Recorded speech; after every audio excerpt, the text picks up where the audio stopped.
Estou aqui de volta, aparecendo mais uma vez, pela segunda vez, porque hoje nós temos um conteúdo diferente dos últimos. Hoje a gente vai para um conteúdo mais teórico, para um conteúdo mais legítimo, mais verdadeiro.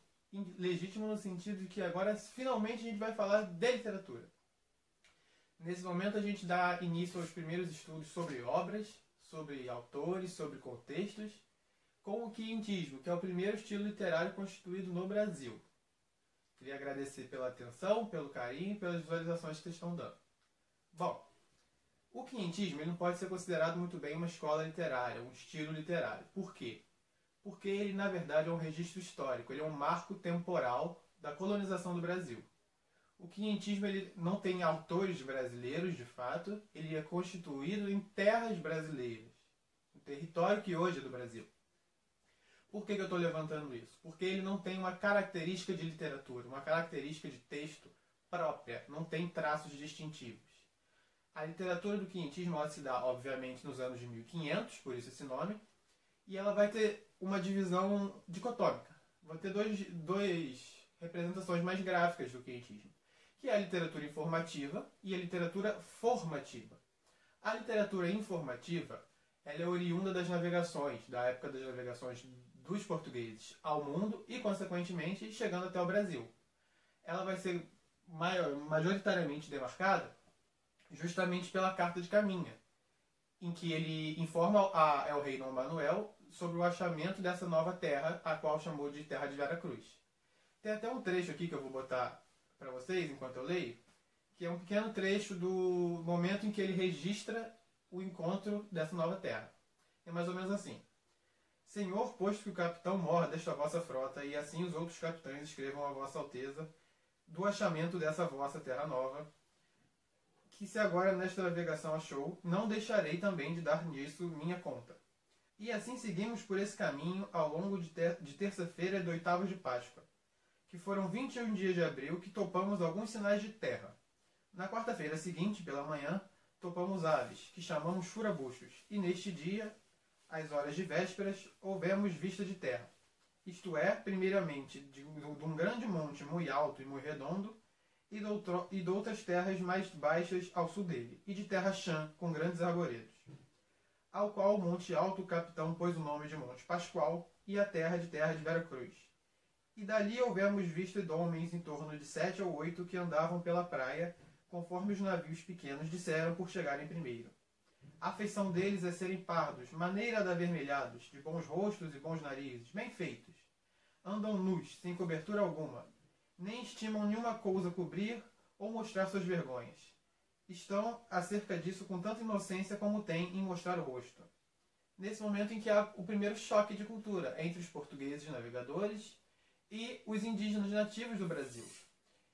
Há aqui um registro não somente da linguagem, que era diferente da que a gente vê hoje nas nossas obras poéticas e literárias, mas também um registro importante da colonização e do início da formação do que hoje é o Brasil. Porque mostra esse encontro entre os primeiros povos que vão formar essa miscigenação que dá origem ao nosso povo.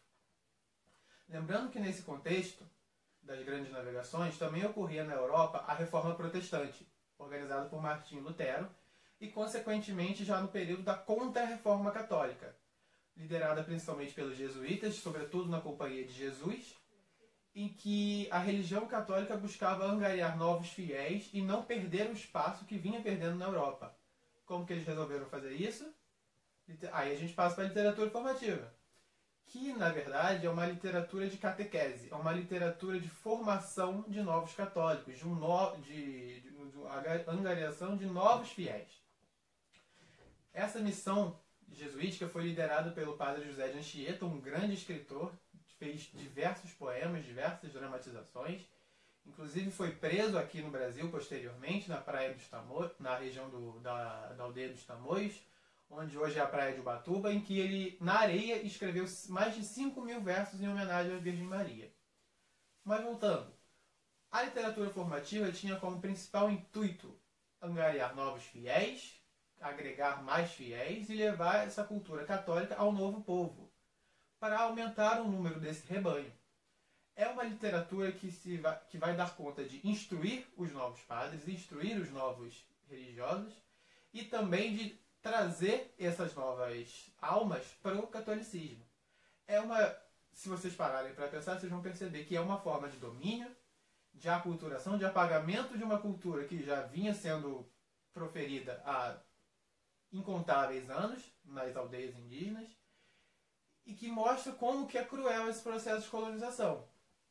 Porém, nas obras a gente vai observar um caráter mais, por assim dizer, santo.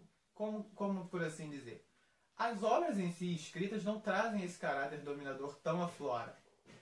Como a gente pode ver nesse poema do padre José de Anchieta, que chama Ao Santíssimo Sacramento. Vou ler só um trechinho. Ó entranhas piedosas de vosso divino amor, ó meu Deus e meu Senhor humanado, que vos fez namorado de quem tanto vos ofende, que vos ata, que vos prende com tantos nós. Ele fala de uma libertação, no final das contas. E é esse o caráter que eles querem dar para essa conduta que se assumiu aqui no Brasil.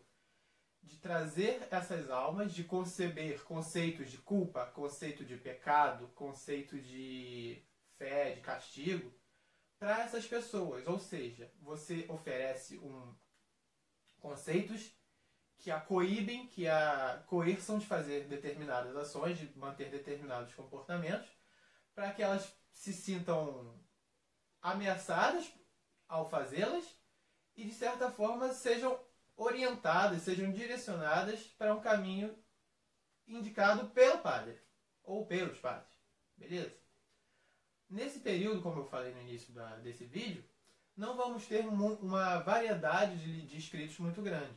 Haverá grandes poemas, grandes dramatizações, cartas compridas, extensas, que revelam bastante sobre a impressão que os portugueses tiveram ao chegar no Brasil e o que havia aqui. Dado o momento, o caminho vai indicar que os índios apontavam para os colares de ouro, os castiçais de prata, de Cabral e dos outros navegantes, e voltavam a apontar para a terra, indicando que ali havia desses metais.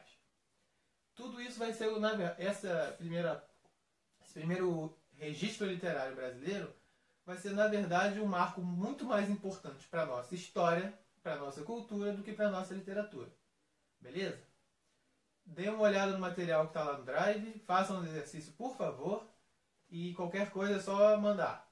Um abraço, até semana que vem.